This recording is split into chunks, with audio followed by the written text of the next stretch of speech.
చదవబడిన లేఖన భాగాల్లో నుండి కొన్ని మాటలు మనము జ్ఞాపకం చేసుకుందాం రండి. యోహాను సువార్త 14వ అధ్యాయము 18వ వచనము చదివి నాకు సహాయం చేయండి. పేజీ నెంబర్ 96 కొత్త నిబంధన గ్రంథములో 14వ అధ్యాయం 18వ వచనం. మిమ్మును అనాథులుగా మిమ్ములను అనాథులుగా విడువను మీ యొద్దకు వద్దును కొంతకాలమైన తరువాత లోకము నన్ను మరి ఎన్నడూ చూడదు. అయితే మీరు నన్ను చూతురు. నేను జీవించుచున్నాను కనుక మీరును జీవింతురు. చాలు. మిమ్మును అనాథులుగా విడువను. ఈనాడు భర్త భార్యను అనాథిగా విడిచిపెట్టేస్తున్నారు, లేక భార్య భర్తను అనాథిగా విడిచిపెట్టేస్తున్నారు, లేక తల్లిదండ్రులు బిడ్డలు తల్లిదండ్రులను విడిచిపెట్టేస్తున్నారు. అలాగే వెధవరాండ్రను చిన్న చూపు చూస్తున్నారు సమాజము. అయితే దేవుని దృష్టిలో వెధవరాండ్రు గొప్పవారు. వారి ప్రార్థన నిరాకరించను, నేను వారి ప్రార్థన అంగీకరిస్తాను అని ప్రభు తెలియచేశారు. వెధవరాండ్ర పక్షాన నేను వ్యాజ్యం ఆడతాను అని అన్నారు. కావున మనం అనుకుంటాం, ఈ లోకం నన్ను విడిచిపెట్టేసింది, లేక నా భర్త నన్ను విడిచిపెట్టాడు, నా భార్య నన్ను విడిచిపెట్టి, నా బిడ్డలు నన్ను విడిచిపెట్టేశారు, సమాజము లేక నా కులస్తులు నా గ్రామస్తులు నన్ను విడిచిపెట్టేశారు. అయితే దేవుడు అన్నాడు, మిమ్మలను నేను అనాథులుగా విడిచిపెట్టను అని దేవుని లేఖనాలు ఈ ఉదయకాలం మనకి తెలియజేస్తున్నాయి. ప్రియమైన దేవుడుగా ఆలోచన చేయండి, గమనించండి. రండి, యెషయా గ్రంథము 66వ అధ్యాయము 13వ వచనాన్ని కూడా చదివి సహాయం చేయండి. యెషయా గ్రంథము 66వ అధ్యాయము 13వ వచనం. ఒకని తల్లి వారిని ఆదరించినట్లు నేను మిమ్మలను ఆదరించదను. యెరూషలేములోనే మీరు ఆదరింపబడెదరు. చాలండి. కావున మిమ్మల్ని నేను చేయను, అనాథులుగా విడిచిపెట్టను. ఆలోచన చేయండి, గమనించండి. దేవుడు వాగ్దానం చేస్తున్నాడు ఈ ఉదయకాల సమయంలో. ప్రియ దైవ జనాంగమా, దేవుని బిడలారా, మైకి శబ్దం ద్వారా వింటున్న ప్రియమైన గ్రామస్తులారా, మార్గస్తులారా, సత్యాన్వేషకులారా, గమనించండి. ఈ లోకము మిమ్మల్ని విడిచిపెట్టేయచ్చు, కానీ నీ ఇంటి వారిని నిన్ను విడిచిపెట్టేయచ్చు, నీ బంధువులు స్నేహితులు కూడా నిన్ను విడిచిపెట్టేయచ్చు. కానీ ప్రభు అంటున్నారు, సృష్టికర్త అయిన దేవుడు, మిమ్మల్ని నేను అనాథులుగా విడిచిపెట్టను. ఒకని తల్లి వారిని ఆదరించినట్టుగా నేను మిమ్మల్ని ఏం చేస్తాను? ఆదరిస్తాను. ఎక్కడ మీకు ఆదరణ? దేవుని సన్నిధిలో, దేవుని వాక్యములో, దేవునిలో నీకు ఆదరణ, దేవునిలో నీకు సంతోషము, దేవునిలోనే నీకు కాపుదల. ఆలోచన చేయండి, గమనించండి ప్రియమైన దేవుడారా.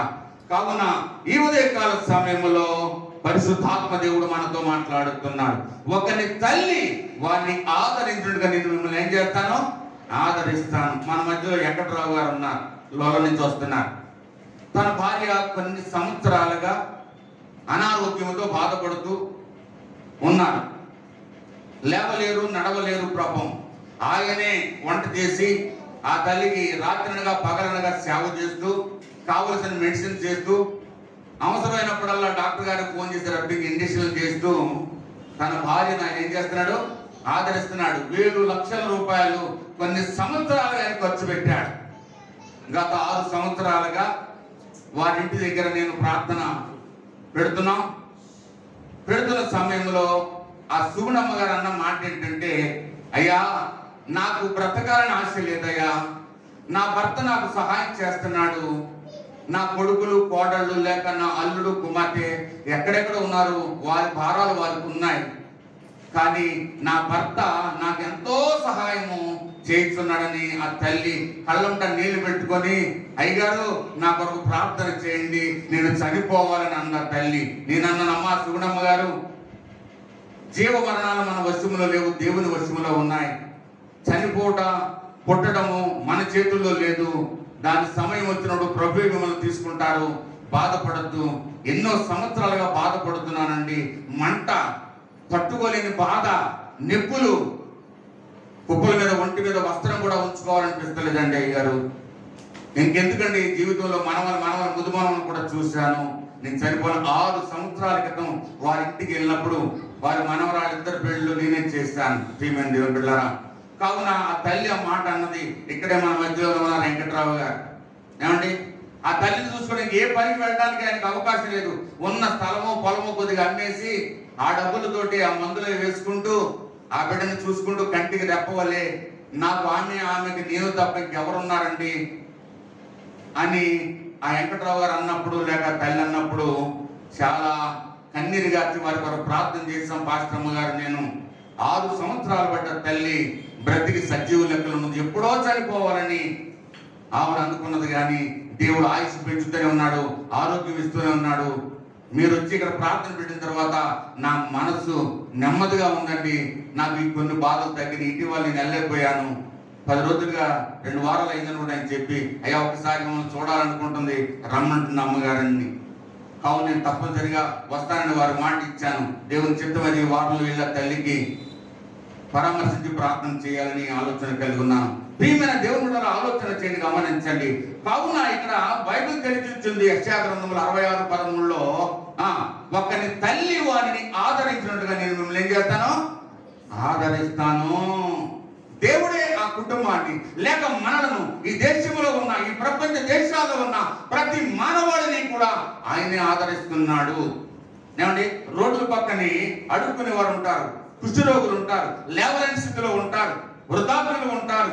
ఏమండి, ఎండకి ఎండి వానకి తడుస్తూ ఉంటారు. మనం చాలా మంది చూస్తూ ఉంటాం. ప్రియమైన వారికి తగిన సమయంలో ఎవరు ఆహారం పెడుతున్నారు? వారికి దేవుడే కదా. ఆకాశంలో పక్షులు ఉన్నాయి, జలచరాలు ఉన్నాయి, అడవిలో జంతువులు ఉన్నాయి, వాటికి కూడా దేవుడు ఆహారం పెడుతున్నాడు. ప్రియమైన దేవుని బిడ్డలారా, నువ్వు దిగులు చెందొద్దు, భయపడద్దు. రండి 145వ కీర్తన 15వ వచనం చదివి సహాయం చేయండి. కీర్తన గ్రంథము 145వ అధ్యాయము 15వ వచనం. సర్వజీవుల కన్నులు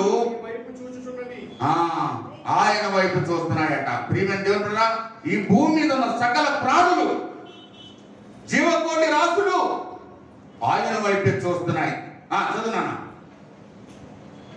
తగిన కాలమందు నీవు వారికి ఆహారం ఇచ్చుదువు. నీవు నీ గుప్పెళ్ళను విప్పి, ఎవరి గుప్పెళ్ళంట? దేవుని గుప్పెళ్ళను విప్పి ప్రతి జీవి యొక్క కోరికను తీరుస్తున్నాడు, లేక ఆకలిని తీరుస్తున్నాడు.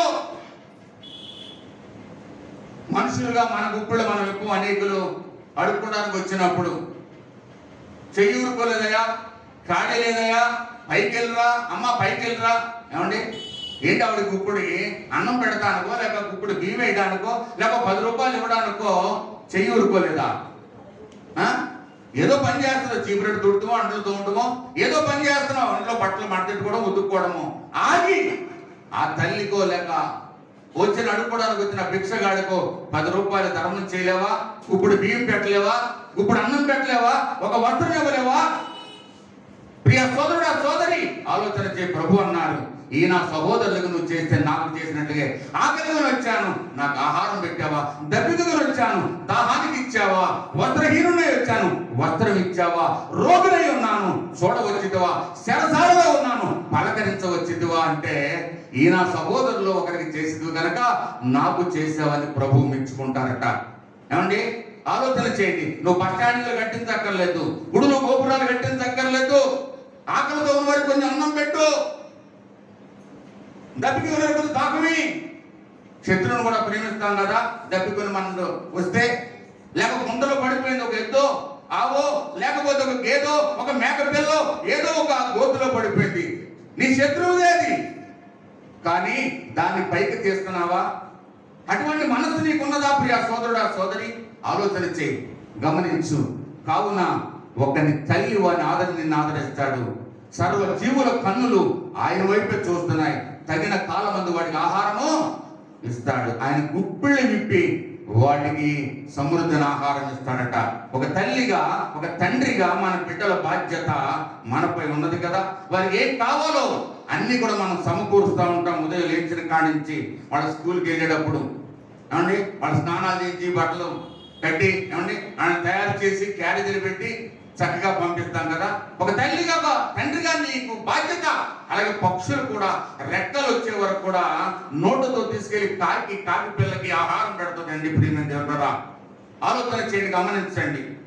కావున తండ్రి కూడా, పరమమున్న తండ్రి నిన్ను నన్ను కన్నది ఈ లోకంలో ఉన్న తల్లిదండ్రులే. కానీ మనల్ని ఈ లోకానికి పంపించే తల్లి గర్భంలో నుండి బయటికి పంపించింది సృష్టికర్త అయిన దేవుడు. ఆలోచన చేయండి, గమనించండి. మనకు కావలసిన అన్ని కూడా ఆయనే చూసుకుంటారన్నాడు. అయితే మొదట ఆయన నీతిని రాజ్యం. లూకాసు సువార్త 12వ అధ్యాయము 29వ వచనం చదివి సహాయం చేయండి. లూకాసు సువార్త 12వ అధ్యాయము. ఏమి తిందుమో ఏమి త్రాగుదమో అని విచారం అండి. ఈనాడు మానవులకి తెల్లాడెత్తిన కానించి అండి ఈరోజు ఏం తినాలి, ఏం వండుకోవాలి, ఏం కట్టుకోవాలి, ఏం సంపాదించుకోవాలి, ఇదే తపన, ఇదే ఆలోచన ప్రతి తల్లిదండ్రులకి. కానీ ప్రభు వాక్యం సెలవిస్తుంది. ఏమంటే చదవం వల్ల ఏమి తిందుమో ఏమి త్రాగుదమో అని విచారింపకుడి. ఏం కూడా అనుమానం కూడా అసలు కలిగి ఉండొద్దు మీరు. ఈ లోకపు జనులు వీటన్నిటిని వెతుకుదురు, ఇవి మీకు కావలసి ఉన్నవని మీ తండ్రికి తెలియను. మీరైతే ఆయన రాజ్యమును వెదకుడి, వాటితో కూడా ఈ మీకు అనుగ్రహింపబడను. ప్రభునందు ప్రియమైన దేవుడా, ఎప్పుడైతే మొదట ఆయన నీతిని, ఆయన రాజ్యాన్ని వెతుకుతావో నీకు, నీ కుటుంబానికి, నీ బిడ్డలకు, నీ తల్లిదండ్రులకు, లేక నీ సమస్తానికి కావలసిన అన్ని కూడా దేవుడు సమకూరుస్తాడు. ప్రియమైన దేవుని బిడ్డలారా, ఆలోచన చేయండి, గమనించండి. కావున నీవు దేని గురించి ఆలోచన చేయొద్దు. ఏమండి, దేవుడే నీకు సహాయం చేస్తాడు. ప్రియమైన దేవుని బిడ్డలారా, ఆలోచన చేయండి, గమనించండి. 145వ కీర్తన 18, 19 వచనాలు కూడా చూద్దాం. 145వ కీర్తన 18, 19 వచనాలు. తనకు మొరపెట్టు వారందరికీ అనగా తనకు ప్రార్థన చేయు వారందరికీ, తనకు నిజముగా మొరపెట్టు వారందరికీ దేవుడు సమీపముగా ఉన్నాడట. అంటే పై ప్రార్థనలు కూడా ఉన్నాయి. అంటే నిజముగా ప్రార్థన చేస్తే, నిజముగా నువ్వు కన్నీరు గార్చి ప్రభు పాదాల దగ్గర నీ సమస్య పెట్టినట్లయితే దేవుడు తప్పక సహాయం చేస్తాడు. అందుకని నిజముగా ప్రార్థన చేయు వారికి దేవుడు సమీపంగా ఉన్నాడు, దూరంగా లేడు. నీ బిడ్డలు నీకు దూరంగా ఉండొచ్చు, నీ తల్లిదండ్రులు నీకు దూరంగా ఉండొచ్చు, నీ భర్త నీకు దూరంగా ఉండొచ్చు, నీ భార్య నీకు దూరంగా ఉండొచ్చు, నీ బంధువులు, స్నేహితులు, శ్రేయభిలాషులు నీకు దూరంగా ఉండొచ్చు. నీకు అవసరం వచ్చినప్పుడు, అనారోగ్యం వచ్చినప్పుడు, సమస్యలు వచ్చినప్పుడు, కానీ నువ్వు నిజముగా మంచం మీద ఉండి ప్రార్థన చేసినా, లేవలేని స్థితిలో ఉన్నా, ఒంటరిగా ఉన్నా దేవుడు నీకు సహాయం చేస్తాడు. ప్రియమైన దేవుని బిడ్డలారా, ఆలోచన చేయండి, గమనించండి. అదే చెప్తున్నాడు అక్కడ వాక్యము. తనకు నిజముగా మొరపెట్టు వారికి అనగా నిజముగా ప్రార్థన చేయు వారికి దేవుడు సమీపముగా ఉన్నాడట. ఇంకా తన యందు, ఎవరి యందు? దేవుని యందు భయభక్తులు కలిగిన వారికి ఆయన వారి కోరిక ఆయన ఏం చేస్తాడు? నెరవేరుస్తాడట. ప్రియమైన దేవుని బిడ్డలారా, ఏమండి, తన యందు భయభక్తులు గల వారి కోరిక ఆయన నెరవేరుస్తాడు. ప్రియమైన దేవుని బిడ్డలారా, ఆలోచన చేయండి, గమనించండి. కావున ఈ యొక్క ఉదయకాల సమయంలో దేవుడే మనతో మాట్లాడుతున్నారు. ప్రియ సోదరుడా, సోదరి, నిజముగా నువ్వు ప్రార్థన చేస్తున్నావా? నిజముగా నువ్వు ప్రార్థన చేస్తున్నావా? పైకి ఏదో కన్నీరు గారుస్తున్నావా? హృదయ అంతరంగంలో వస్తుందా నీ ప్రార్థన? దేవుని సన్నిధికి చేరుతుందా? నీ ఇంటి నడికప్పు దాడుతుందా నీ ప్రార్థన? ఆలోచన చేయండి, గమనించండి. ఒక గుడ్డివాడి కేక దేవుణ్ణి ఆపేసిందండి. దావీదు కుమారుడా నన్ను కరుణించు అని కేక వేశాడు. ఆ శిష్యులు వెళ్తున్న బృందం అంతా అన్నారు, ఏయ్ గుడ్డోడా ఊరుకో అని అంటే యేసు ప్రభు వారు ఆగిపోయాడ. మర ఎక్కువగా కేకేసాడట ఆ గుడ్డివాడు. దావీదు కుమారుడా నన్ను కరుణించు అంటే ఆగిపోయి అడుగుతున్నాడట ఆ గుడ్డివాడిని, నేను నీకు ఏమి చేయగోరుచున్నావు అంటే ఇతను అన్నాడు, నీ చిత్తం అయితే నాకు చూపు దయచేయి. బా ఎంత గొప్ప మాట అండి. 10 మంది కుష్ఠరోగులు ప్రభు దగ్గరకు వచ్చారు, స్వస్థత పొందారు, బాగుపడ్డారు. ఒక్కడే దేవుణ్ణి వెంబడించారు. కనుమ 9 లోకంలో కలిసిపోయారు. ఈనాడు కూడా స్వస్థతలని అవని 7 వారాలని ఏమండి ఎక్కడెక్కడికో తిరుగుతున్నారు. ప్రియమైన దేవుని దగ్గర ఆ 7 వారాలు అయిపోయిన తర్వాత మళ్ళా ప్రభువుని మర్చిపోతున్నారు. దేవుని సన్నిధికి రావట్లేదు. ఏదో మా పాపకి పెళ్ళి అవ్వాలనో, లేక మా అబ్బాయికి బిడ్డలు పుట్టాలి, మా కోడలకి అనో, లేకపోతే ఉద్యోగం రావాలని, ఇల్లు కట్టుకోవాలనో, ఏంటి వీసా రావాలనో దేని గురించో మొక్కుకుంటున్నారు. దేవుడు కనికర సంపన్నుడు, కృపామయుడు, దయామయుడు కనుక వారి ప్రార్థన ఆలకించి, సంఘ ప్రార్థన, దైవజనుల ప్రార్థన ఆలకించి కార్యం చేస్తున్నాడు. కార్యం చేసిన తర్వాత ఆ 7 వారాలు 3 వారాలు లేదా కార్యం జరిగిన తర్వాత మళ్ళా మందిరంలో వారు కనబడరు.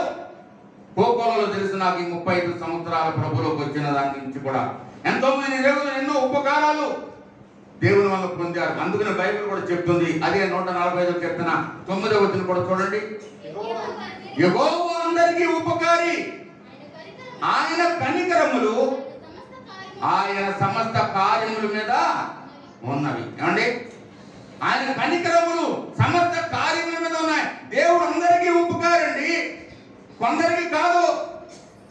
ఈ భూమి మీద ఉన్న ప్రజలందరికీ కూడా ఉపకారే. అపకారం చేసేవారు మాత్రం యేసు ప్రభు వారు కాదు ఏమాత్రము కూడా. నీవు అపకారం చేస్తున్నావు ప్రభువుకి, ప్రభువును దూషిస్తున్నావు, నా దేవుడు కాదని, సృష్టికర్త కాదని, నీకు ఇష్టమైన ఏదో వెంబడిస్తున్నావు ప్రియా సోదరుడా సోదరి. కానీ ప్రభు చెప్తున్నారు, నేనే మార్గము సత్యము జీవము, నా ద్వారా తప్ప ఎవరో పరలోకము లేక తండ్రి యొద్దకు వెళ్ళలేరని. కావున యెహోవా అందరికీ ఉపకారి, ఆయన కనికరములు సమస్త కార్యముల మీద ఉన్నవి.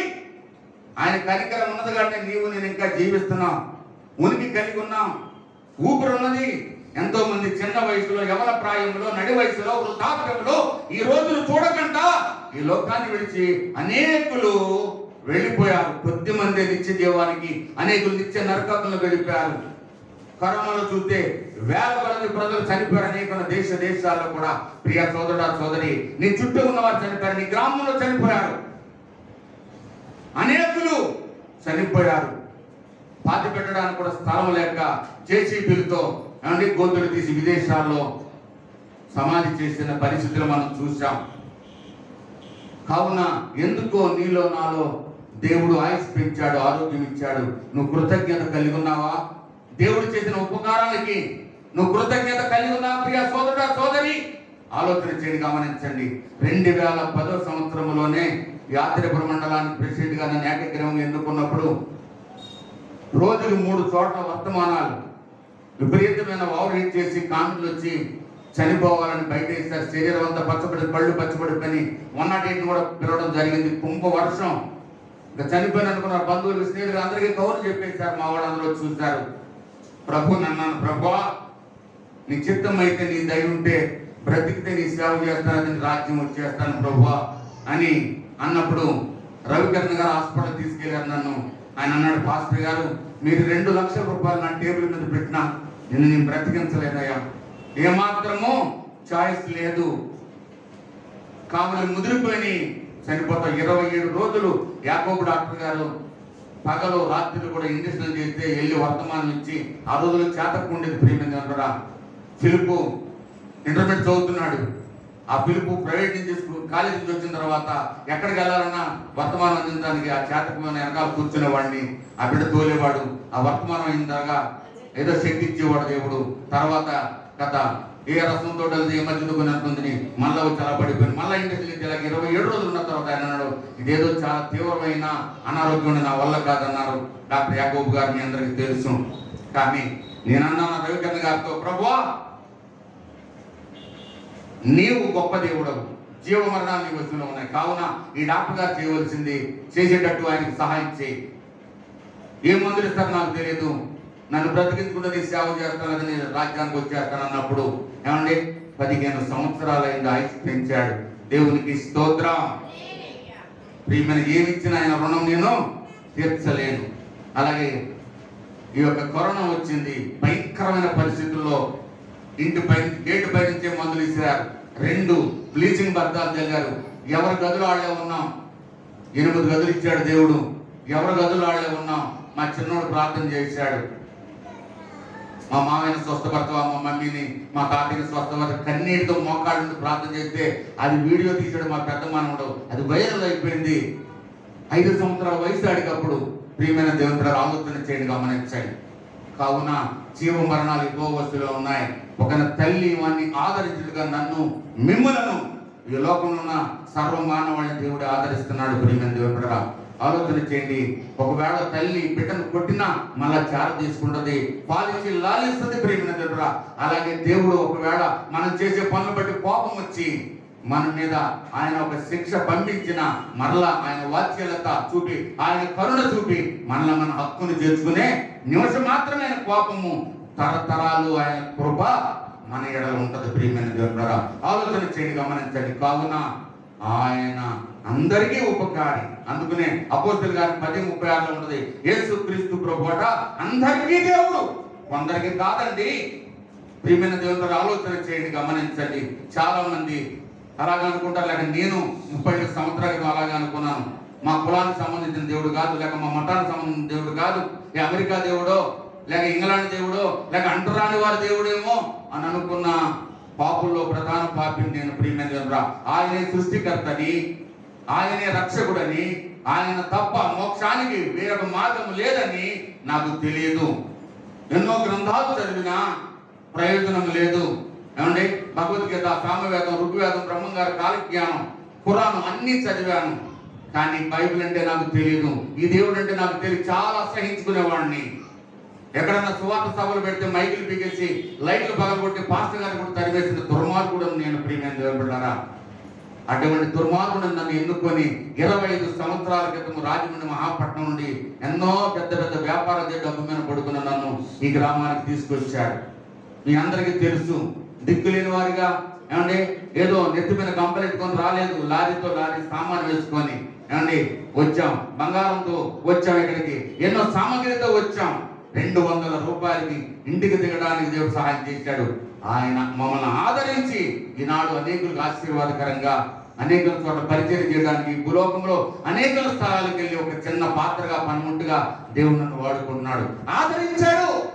బంధువులు మమ్మల్ని ఆదరించలేదండి, బంధువులు పక్క నుంచి వెళ్ళిపోయేవారు, స్నేహితులు ఆదరించలేదండి మమ్మల్ని. దేవుడు మమ్మల్ని ఆదరించాడు, మా కుటుంబాన్ని ఆదరించాడు. 7 సంవత్సరాలు పిల్లలు లేని సమయంలో పిల్లలు పుట్రలు చెప్పేశారు డాక్టర్లందరూ కూడా. ప్రభుని అడిగాను, ప్రభు దగ్గరకు వచ్చాక, ప్రభువా నీ వాక్యం నన్ను బ్రతికించింది, ప్రయాసపడి భారం ఇచ్చిన సమస్య ఎత్తుకురండి, నేను మీకు విశ్రాంతిని కలుగు చేస్తానని ఆ ఒక్క మాట నా జీవితాన్ని మార్చింది. ప్రభువా నువ్వెన్ని చేయని సుఖం బిడ్డలు లేరు అన్నప్పుడు బిడ్డలు ఇచ్చాడు దేవుడు. నీ కొరకు పెంచుతాను తండ్రి అన్నప్పుడు దేవుడు కూడా ఆ బిడ్డను అలా పెంచుకొచ్చాడు. ఒక ఉన్నతమైన స్థితిలోనే దేవుడు ఆశీర్వదించాడు. ఈ రోజుని ఎంతో కాచిన కన్నీరు, మీరు చేసిన ప్రార్థన వల్ల బిడ్డ యొక్క జీవితాన్ని ఈ రోజున గొప్ప వెలుగుతో నింపాడు, మా కుటుంబాలను ఆశీర్వదించాడు. కావున అందరికీ ప్రభు ఆయన అందరికీ ఉపకారం చేసే దేవుడే కానీ అపకారం చేసే దేవుడు కాదు. మనకి మనుషులు అపకారం చేయొచ్చు, మన ఇంటి వారు లేక మన కులం వారు లేక మన గ్రామస్తులు మనకి అన్యాయం చేయొచ్చు, కానీ దేవుడు అన్యాయం చేయుట అసంభవము అని బైబిల్ చెప్తుంది. ప్రియమైన దేవుడు ఆలోచన చేయండి, గమనించండి. రండి 146వ కీర్తన 9వ వచనం చూద్దాం. యెహోవా పరదేశులను కాపాడువాడు, ఆయన తండ్రి లేని వారిని విధవరాండ్రను ఆదరించువాడు. అండి, తండ్రి లేని వారిని, తల్లి లేని వారిని, విధవరాండ్రను దేవుడు ఏం చేస్తాడట? ఆదరించే దేవుడు అండి. ఆలోచన చేయండి, గమనించండి. జ్యోతిర్గా ఎప్పుడు అదే చెప్తారు. 25 సంవత్సరాల క్రితం నుంచి ప్రభువుని కాపాడుకుంటే రక్తం పడింది, గుండెంతా పాడైపోయింది, చనిపోవచ్చిన దాన్ని నేను 25 సంవత్సరాలుగా బిడ్డ దేవుడు కృప చేత ఆదరించబడుతుంది. భర్త చనిపోయినా, ఎవరు ఆదరించకపోయినా ఉన్న ఒక కుమార్తె అల్లుడు మరి కుటుంబం దేవుడు ఆ తల్లిని ఆదరిస్తున్నాడు, దినదినము పోషిస్తున్నాడు. అలాగే ఇక్కడ నయోమి గారు ఉన్నారు, అనగా సరోజిని గారు, ఆవిడ కూడా దూరాన్ని ఎక్కడ ఉన్నాడు కొడుకు, వృద్ధాప్యంలో 85 సంవత్సరాలు రమ్మరమ్మ తల్లికి ఉన్నాయి. కావున మొన్న అంటుంది బండికి ఎత్తున్నాడు, అయ్యా నేను చనిపోతే ముందుగానే మీకు ఆ పెట్టికి డబ్బులన్నీ ఏర్పాటు చేసేస్తాను, మీరే సమాజ్ చేయాలని. లేవంత మాట అనుకోకమ్మా, లేదు లేదు నన్ను నా పెద్ద కొడుకు బాబు అని అంటే నిజమే. ఇటువంటి తల్లులందరి ప్రార్థన ఏమండి మనల్ని నడిపిస్తుంది. దేవుడు కృపతో మనల్ని ఆదరిస్తున్నాడు. ఇక్కడ ఉంటుంది కదా, యెహోవా పరదేశులను కాపాడుకోవాడు, ఆయన తండ్రి లేని వారిని ఎదవరాడను ఆదరించేవాడు. వీళ్ళందరినీ ఎవరు ఆదరిస్తున్నారు, ఎవరు పోషిస్తున్నారు అనగా సృష్టికర్త అయిన దేవుడు. రండి 68వ కీర్తన 5వ వచనం కూడా చూద్దాం. పేజీ నెంబర్ 485, పేజీ నెంబర్ 485 పాత నిబంధన గ్రంథంలో. తన పరిశుద్ధాలయమందు దేవుడు తండ్రి లేని వారికి తండ్రియు ఎదవరాండకు న్యాయకర్త ఉన్నారు. అంటే గ్రామంలో నీ న్యాయం చేయకపోవచ్చు, ఎదవరాలవని, ఒంటరిదానవని, అంటే ఎవరు నిన్ను పట్టించుకోవచ్చు, కానీ నువ్వు ప్రార్థన చేస్తే దేవుడు పట్టించుకుంటాడు, దేవుడు ఆలకిస్తాడు, దేవుడు సహాయము చేస్తాడు. పిల్లలు కూడా దేవుడే ఆదరిస్తాడు, ఓదారుస్తాడండి. ఆలోచన చేయండి, గమనించండి. మరొక మాట చూద్దాం. యెషయా గ్రంథం 54వ అధ్యాయం 5వ వచనం. నిన్ను సృష్టించిన వాడు నీకు భర్త అయి ఉన్నాడు, సైన్యములకు అధిపతి యెహోవా ఆయనకు పేరు. చాలమ్మా. కావున నిన్ను సృష్టించిన వాడు నీకు ఏమైనాడు, భర్త అయినాడు. మనల్ని పుట్టించిన దేవుడు ఆయన, మన కన్న దేవుడు ఆయన. భౌతికంగా మన తల్లిదండ్రులు మనం కనొచ్చు, కానీ ఆ తల్లి గర్భములో పిండముగా వేయడానికి ఎవరు అంటే దేవుడే. ఆలోచన చేయండి. గర్భఫలం యెహోవా ఇచ్చు బహుమానం అని బైబిల్ చెప్తుంది. కావున మనకి దేవుడే మనల్ని పుట్టించాడు, దేవుడే మనల్ని పోషిస్తున్నాడు. ప్రియమైన దేవుడు, ఆలోచన చేయండి, గమనించండి. ఈ యొక్క మధ్యాహ్న వేళలో పరిశుద్ధాత్మ దేవుడు మనతో మాట్లాడుతున్నారు. నువ్వు దేని గురించి చింతించొద్దు, దేని గురించి భయపడద్దు. అందుకనే ఒక భక్తుడు పాట రాశాడు, భయము చెందకు భక్తుడా ఈ లోకపు అలజడలు చూచినప్పుడు, భయము చెందకు నీవు దిగులు పడకు, నీవు భయము చెందకు నీవు దిగులు పడకు, నీవు జీవాన్నిచ్చిన యెహోవా ఉన్నాడు, ఓ భక్తుడా ప్రాణాన్నిచ్చిన యేసయ్య ఉన్నాడు, జీవాన్నిచ్చిన యెహోవా ఉన్నాడు, ఓ భక్తుడా ప్రాణాన్నిచ్చిన యేసయ్య ఉన్నాడు. భయము చెందకు భక్తుడా ఈ లోకపు అల్లడలు చూచినప్పుడు, భయము చెందకు నీవు దిగులు పడకు, నీవు భయము చెందకు నీవు దిగులు పడకు, నీవు జీవమిచ్చిన యెహోవా ఉన్నాడు, ఓ భక్తుడా ప్రాణమిచ్చిన యేసయ్య ఉన్నాడు. అంటే భయపడిపోతూ ఉంటాం. భక్తులకి భయమే అంటే భక్తురాండ్రకి భయమే అండి. ఈ లోకంలో మానవులు ఉన్నాం కనుక ప్రతి విషయాన్ని మనం ఏం చేస్తాం, భయపడిపోతూ ఉంటాం, ఆందోళన చెందుతాం, కలవరపడిపోతూ ఉంటాం, దిగులు పడుతూ ఉంటాం, చింతిస్తూ ఉంటాం. కానీ దేవుడు అంటున్నాడు 55వ కీర్తన 22వ వచనం చూద్దాం. చూడండి, కీర్తన గ్రంథము 55వ అధ్యాయము 22వ వచనం అంటాడు చక్కని మాట, నీ భారము యెహోవా మీద మోపుము, ఆయన నిన్ను ఆదుకొని. ఎవరు ఆదుకుంటారట? బంధువులు కాదు, స్నేహితులు కాదు, భర్త కాదు, భార్య కాదు. ఏమండి, దేవుడు నిన్ను ఆదుకుంటాడు, దేవుడే మనల్ని ఆదుకుంటాడు, ఆదరిస్తాడు, సహాయం చేస్తాడు. నీ భారమంతా కూడా దేవుని మీదనే. ఈ 35 సంవత్సరాలు బట్టి మా ప్రతి భారము ప్రభు మీదే మోపుతూ వచ్చాం. కుటుంబ ప్రార్థనలు కానీ, వ్యక్తిగత ప్రార్థనలు కానీ, ఏమండి ఉపవాస ప్రార్థనలు కానీ 40 రోజుల 21 రోజుల ఇదే మందిరంలో ఉన్నాం, ప్రార్థన చేసాం, మంచినీళ్ళు మజ్జిగ తాగి మీ అందరికీ తెలుసు. కానీ ఈ భారం అంతా కూడా ప్రభు మీద వేసినప్పుడు ఒక్కొక్క భారాన్ని ఏం చేస్తున్నాడు? దేవుడు తప్పిస్తున్నాడు, సులువుగా ఉంచుతున్నాడు, నెమ్మదిగా ఉంచుతున్నాడు. ప్రియమైన దేవుడా, నేను ప్రతి విషయంలో ప్రభు మీద ఆధారపడినప్పుడు ఎన్నో గొప్ప విజయాలు నా జీవితంలో లేక కుటుంబ పరంగా, సంఘ పరంగా నేను చూడగలిగాను. మీ అందరికీ తెలుసు ఆ విషయాలు. ఎన్నో అద్భుతాలు ఇక్కడ జ్యోతిలో ఉంది. ఈ సన్నిధిలో 25 సంవత్సరాలుగా ఇసుక చుట్టూ కొబ్బరాకు దొడులు మీ అందరికీ తెలుసు. తాచు పాములు అన్ని కూడా ఇక్కడ కొన్ని వందల మంది విశ్వాసులు, నేను 10ల సంఖ్యలో సేవకులు వచ్చి రాజమండ్రి నుంచి ఆయా ప్రాంతాల నుంచి బస్సుల మీద, కార్ల మీద, మోటార్ సైకిల్ వచ్చి ఇసుకలో మోకరించి ప్రార్థన చేశారు చర్చి ఓపెనింగ్కి. వాళ్ళ అందరి ప్రార్థనలు ఈ రోజుని ఎంతో ఆశీర్వాదకరంగా మారబోతున్నాయి. గొప్ప కార్యాలు కూడా దేవుడు చేయబోతున్నాడు. ఈ రోజు క్యాలెండర్ వాక్యం ఒకసారి చదివి నాకు వినిపించండి. అక్కడ ఈ రోజున ఒకసారి చదువు తెలి అక్కడ చూదా క్యాలెండర్ వాక్యం అద్భుతమైన మాట ఉంటుంది. ఇవాళ చూడు 26:3 అనుకుంటా కీర్తనలు.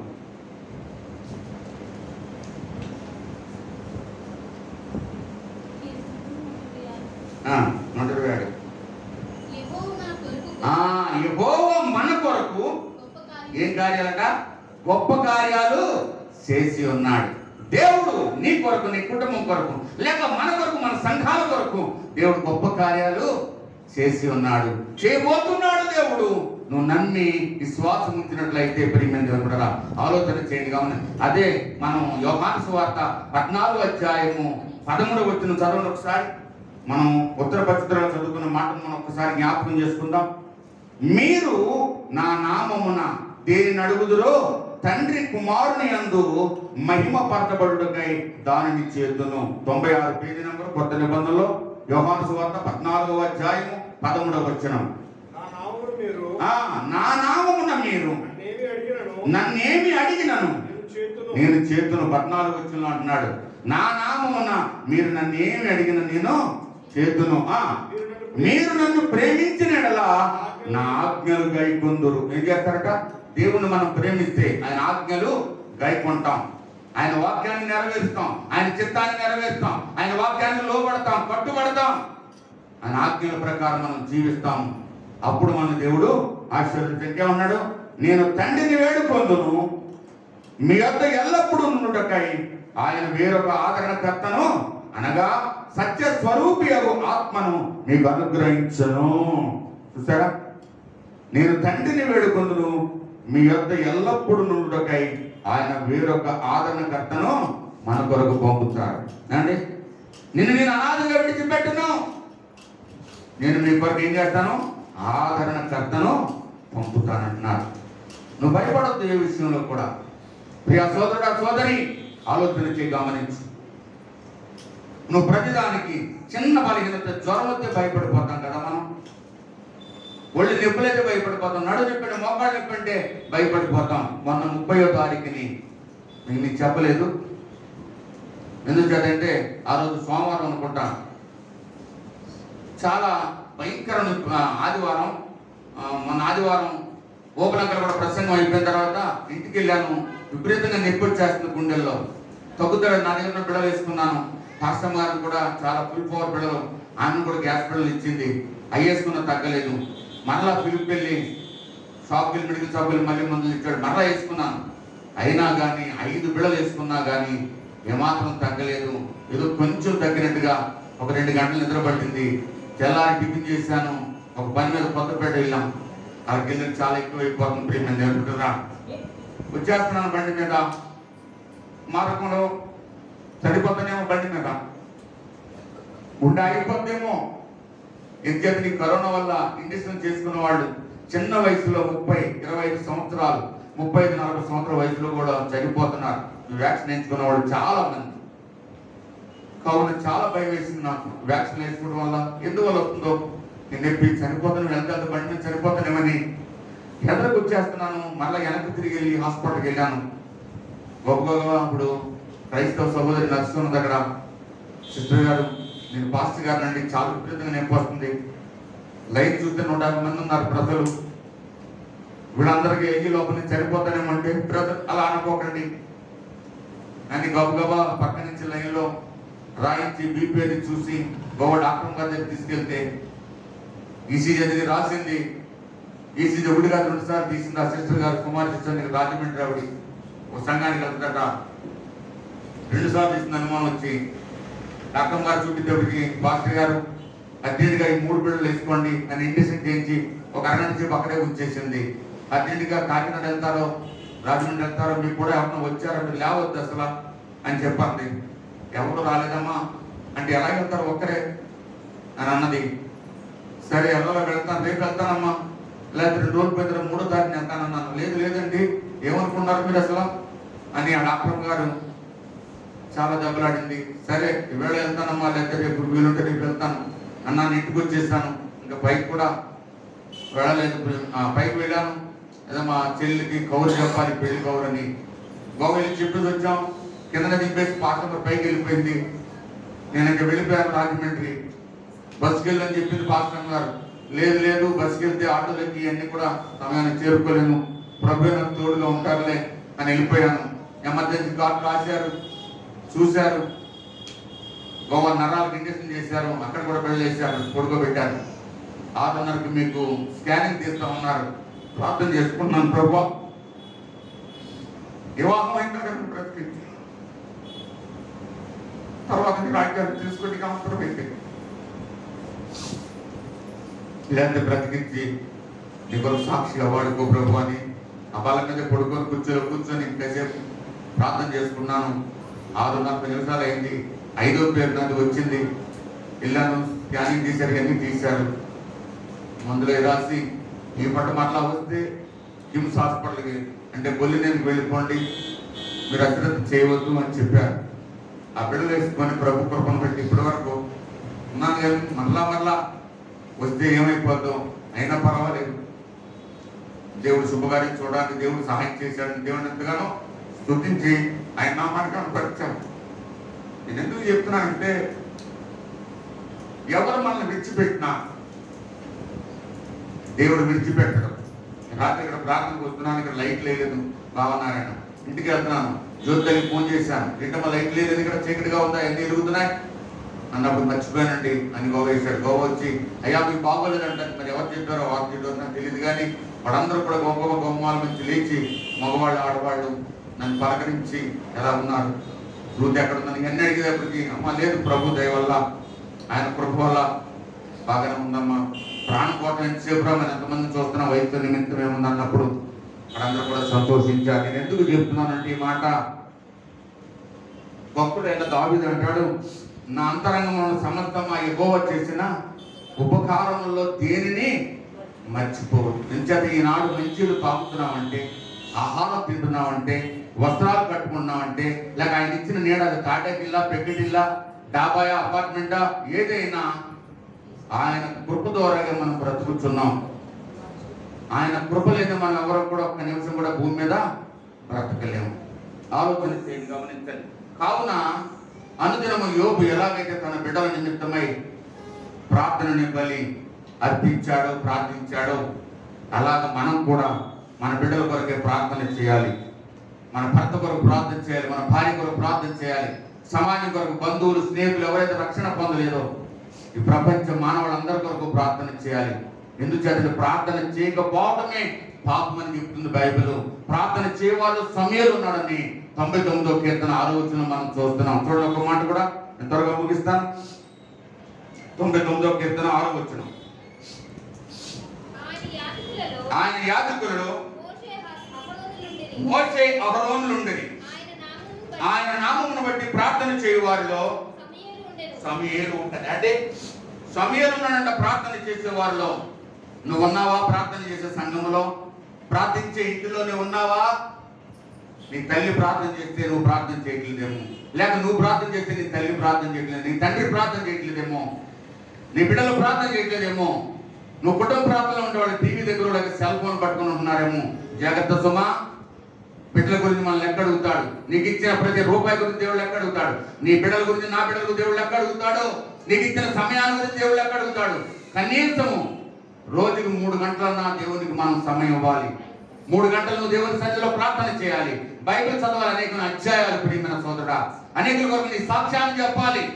నువ్వు దశభాగం ఇవ్వచ్చు, కృతజ్ఞతార్పణలు ఇవ్వచ్చు, మొక్కుబడి కానుకలు ఇవ్వచ్చు. దినమునకు నీవు 3 గంటలు ప్రార్థన చేస్తున్నావా? ప్రభులో గడుపుతున్నావా? లోకంలో గడుపుతున్నావా? లోక మాటల్లో ఉంటున్నావా?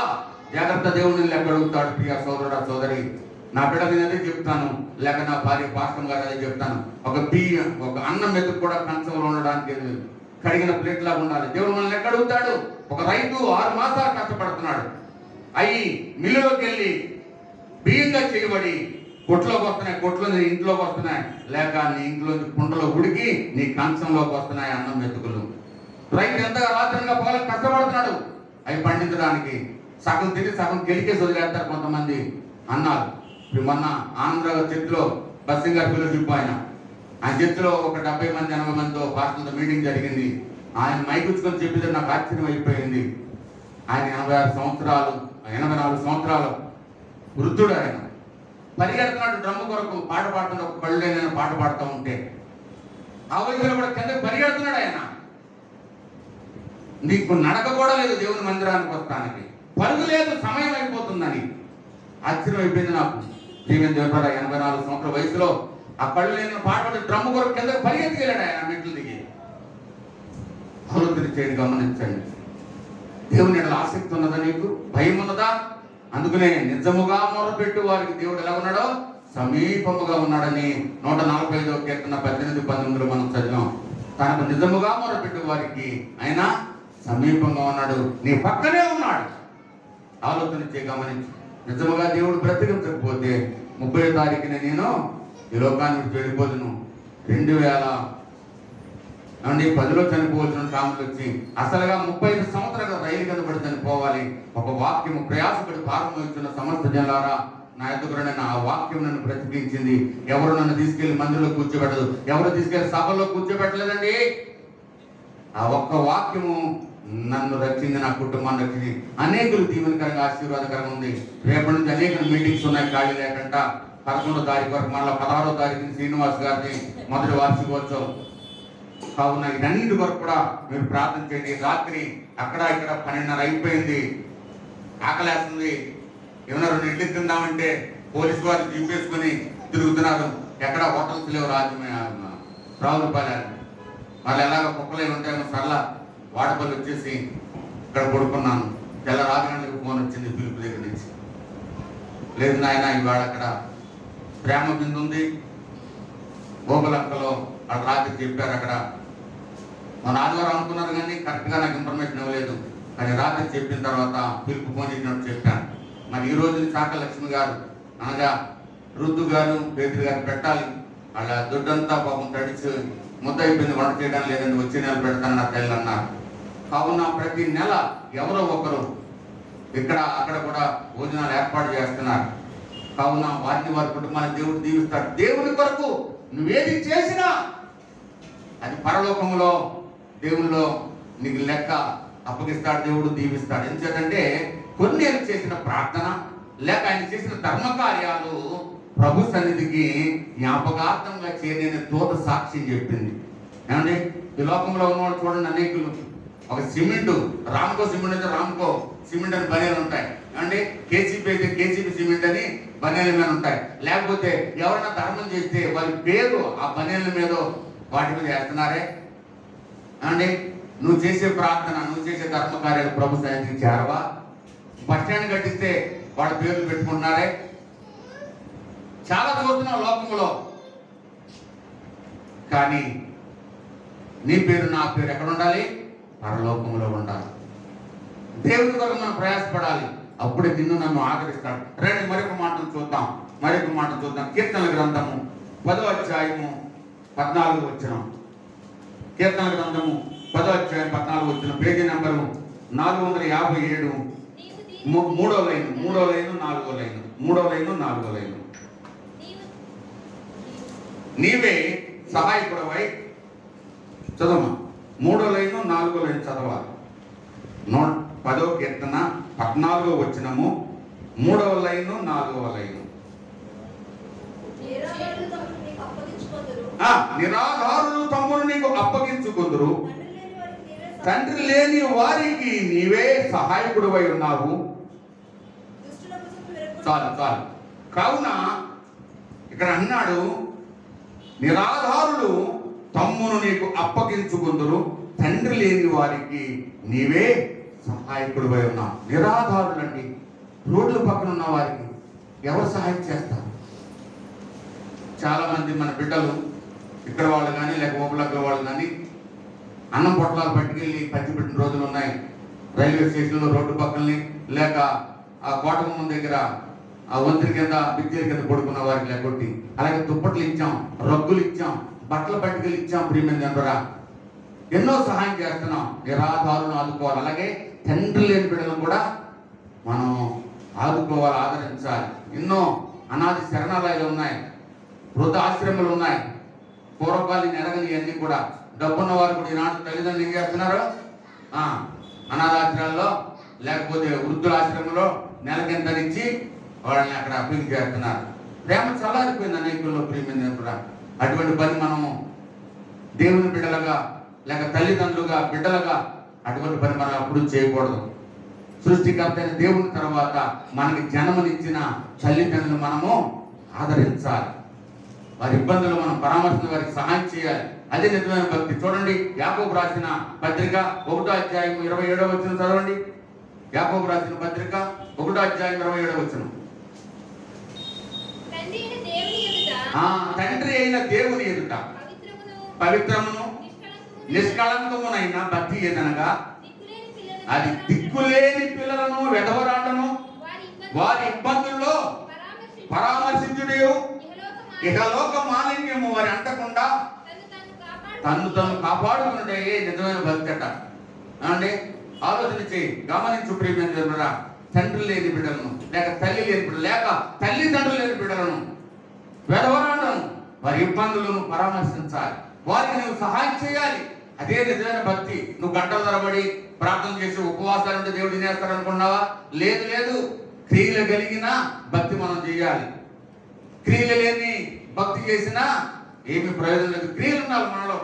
క్రియలు లేకుండా ప్రార్థన మాత్రం చేస్తారు. లోపల ఒక మాట ఉంది, చక్కని మాటలన్నీ మా ఇంటికాడ, సాయంత్రం భోజనం మాత్రం మీ ఇంటికాడ. అంటే ఇల్లు శక్తి అంతా ఉపయోగించుకొని చక్కగా మాటలన్నీ చెప్పించుకుంటారు, పాటలు పాడుకుంటారు, అదే వాకింగ్ చెప్పించుకుంటారు, ఏదైనా చేస్తారు. అదేమో మాటలు ఆడుకుని చేయకుండా చెప్పించుకుంటారు. ఇల్లు శక్తి అంతా పోతే సాయంత్రం మాత్రం భోజనం పెట్టరాడు. వెళ్ళుకోని ఆయన ఇప్పుడు దాకా చెప్పింది చాలే. ఏమండి, అది కాదు నిజమైన భక్తి. ఏదనగా ఎదవరాండను దిక్కులేని పిల్లలను పరామర్శించుడు, వారి ఇబ్బందులు వారికి సహాయము చేయుటే. ఆలోచన చేయండి, గమనించండి.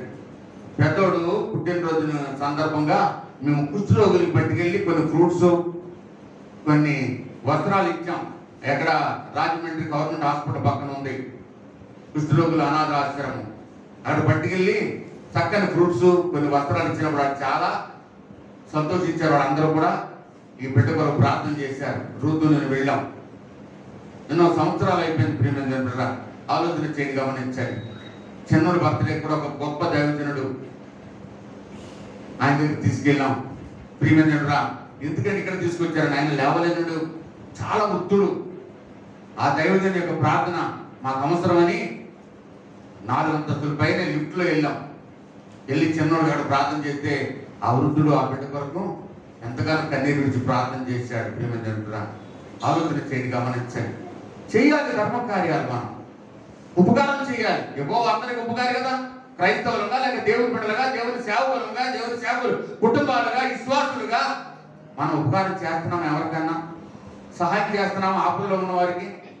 మీ అందరికీ తెలుసు, 25 సంవత్సరాల బట్టికి అది ఏ కులమైనా, వారి ఏ మతానికి చెందిన నాకు అనవసరం, కానీ వారికి ఆపదని నా సహాయం ఎవరు కోరినా కోరకపోయినా నాకు తెలిసిందంటే వాళ్ళ హాస్పిటల్కి అటు హైదరాబాదా, ఏమంటే ఇటు కాకినాడ, ఇటు రాజమండ్రి, ఇటు రావులపాలెమా తీసుకెళ్ళి వారికి వైద్యం చేయించి 1 రూపాయి పెట్రోల్ పోయించమని, కానీ ఒక టీ ఒక ప్లేట్ టీ ఇప్పించమని ఎప్పుడు అడగలేదు. వాళ్ళకి బైబిల్ ఇచ్చి వాళ్ళకి మంచి ఆహారం కూడా పెట్టించి ఏమండి సహాయం చేసే మనసు దేవుడు నాకు ఇచ్చినందుకు దేవుడిని ఎంతగానో నేను స్తుతిస్తున్నాను.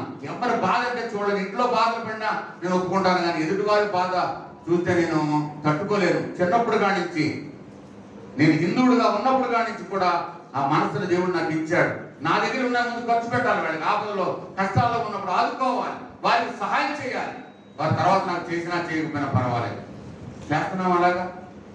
ఫిలిప్పీయులకు రాసిన పత్రిక 2:5 అదే అంటాడు కదా, క్రీస్తు యేసునకు కలిగిన ఈ మంచి మనసు మీరు కలిగి ఉండండి. ప్రతి వాళ్ళు సొంత కార్యాలే కాదు, ఇతరుల కార్యాలు కూడా మనము చూడాలి. చూస్తున్నావా? ప్రియా సోదరుడా సోదరి, ఆలోచన చేయ గమనించు. రండి త్వరగా ముగించుకుందాం. అదే యెషయా గ్రంథం 54వ అధ్యాయం 4వ వచనం కూడా చూద్దాం. 615 పేజీ నెంబరు అమ్మా 54వ యెషయా గ్రంథం 54వ అధ్యాయం 4వ వచనం.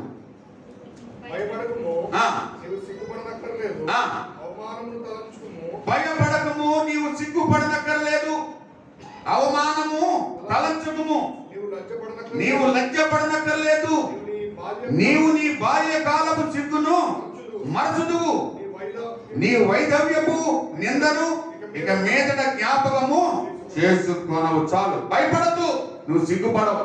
ఇప్పటి వరకు సమాజంలో సిగ్గుపడ్డావేమో, నేను బంధువులు ఎదురు సిగ్గుపడ్డావేమో, ఇరుగు పొరుగు వారు, ఇందులో ఉన్నవారు, లేక సంఘములో నువ్వు సిగ్గుపడ్డావేమో ఇప్పటి వరకు. ఇక సిగ్గుపడవలసిన అవసరమో లేదు.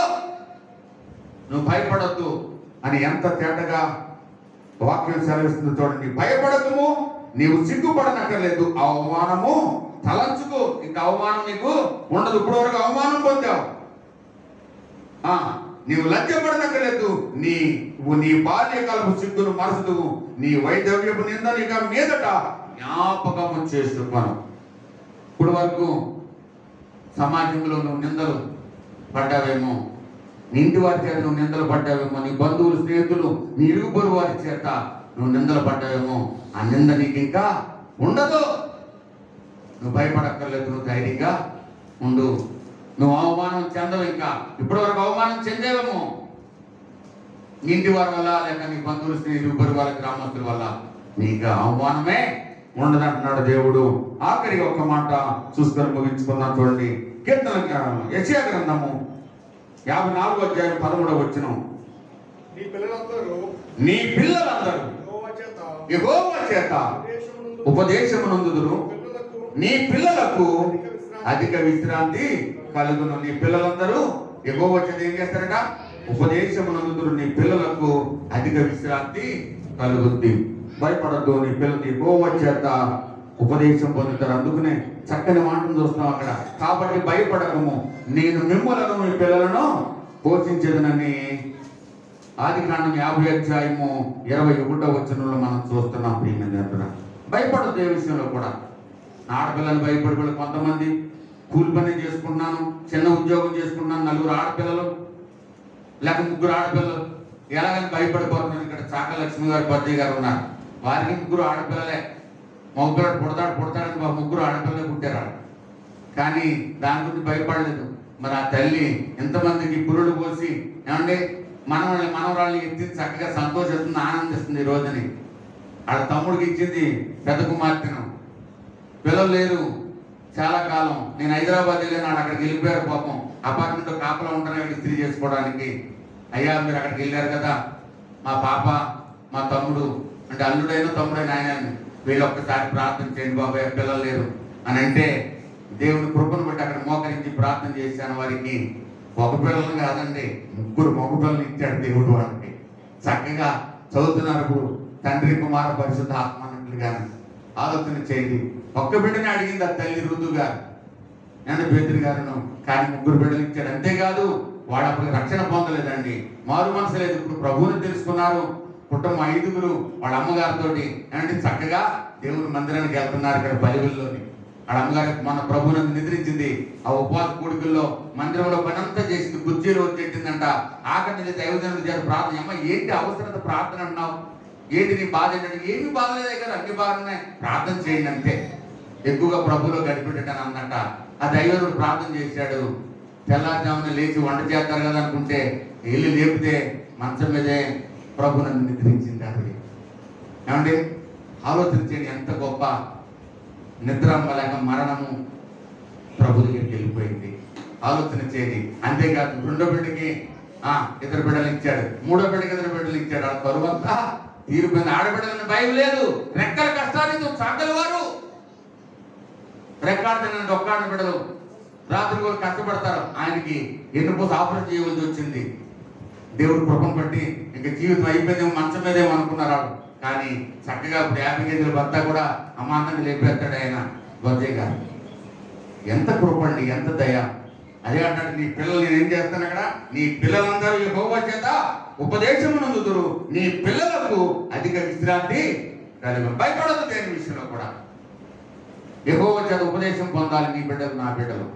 యెహోవా చేతిలో ఒక పాత్రలుగా, పనిముట్లుగా వాడబడాలి వాడు. అది మన యొక్క సంకల్పం, మన గోల్ అయి ఉండాలి. లోకం కొరకు డాక్టరో, ఇంజనీరో, ప్రొఫెసరో, లెక్చరరో, లేక సైంటిస్ట్ గురించి కాదు. ఒక ప్రవక్త అవ్వాలి నా కుమారుడు, లేక ఒక ప్రవర్తని రావాలి నా కుమార్తె. దేవుడి కొరకు వాడబడాలి, మిషనరీలుగా వెళ్ళాలి నా బిడ్డలు అనే తలంపు, ఆలోచన కలిగి ఉండాలి. అటువంటి మిషనరీలు మన దేశం వచ్చారు కాబట్టి ఆనాడు. ఏమండి విలియం కేరీ గారు కానీ, సెయింట్ అగస్టిన్ కానీ, తోమా కానీ, ఏమండి లేక మదర్ తెరీసా కానీ, ఆ యవన జీవితాలు ప్రభు కొరకు త్యాగం చేశారండి. విలియం కేరీ గారు భార్య పిచ్చిదైపోయింది, కుమార్తె చనిపడితే ఆ సముద్రాన్ని వదిలేశాడు. ఆయన లేకపోతే ఈరోజు మన చేతిలో బైబిల్ లేదు. విలియం కేరీ గారు కలకత్తా మహాపట్నం వచ్చి ఏమండి ఎంత సేవ చేశాడు మహానుభావుడు. ధవళేశ్వరం ఆనకట్ట దగ్గర కూడా వచ్చాడట ఆయన. కావున అటువంటి మిషనరీలు మన సంఘంలోంచి లేక మన కుటుంబాల్లోంచి లేవాలి. దేవుని కొరకు పని చేసేవారు లేవాలి అనే తపన, ఆలోచన మనం కలిగి ఉందాం. దేవుడి యొక్క వాక్యాన్ని మన ఎన్నికలో దీవించి ఆశీర్వదించునుగాక. ప్రార్థన చేసుకుందాం. మళ్ళీ అక్కడికి వెళ్ళాలి ఓబలంక, దాని కొరకై ప్రార్థన చేయండి.